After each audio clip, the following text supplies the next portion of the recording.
મેળમાં બીજી તારીખની એન્ટ્રી અહીં કોપી કરવા માટે આપણે જે તારીખમાં કોપી કરવા માગતા હોય તે આપણે તારીખ સિલેક્ટ કરીશું અને એન્ટર મારીશું.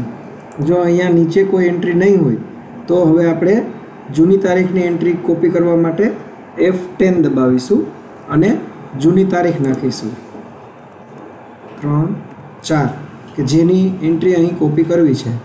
ત્યારબાદ ઓકે પર ક્લિક કરતાં 3 એપ્રિલની એન્ટ્રી અહીંયા 2/5માં કોપી થઈ જશે, જેને આપણે સેવ કરતાં અહીં તમામ એન્ટ્રીઓ કોપી થઈ જશે.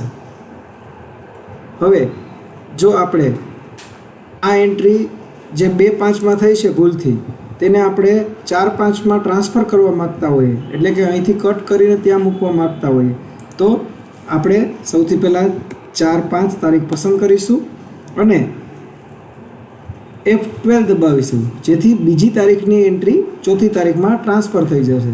તેના માટે F12 પર આપણે ક્લિક કરીશું અને જૂની તારીખ એટલે કે બીજી મેને આપણે સિલેક્ટ કરી ઓકે પર ક્લિક કરીશું અને સેવ કરીશું. તો અહીં F12 કરતાં બીજી તારીખની એન્ટ્રી અહીંયા ટ્રાન્સફર થઈ જશે અને બીજી તારીખમાંથી નીકળી જશે. તો આ રીતે F10 છે તે બીજી તારીખની એન્ટ્રી અહીંયા કોપી કરવા માટે અને F12 છે તે ટ્રાન્સફર કરવા માટે ઉપયોગ થાય છે.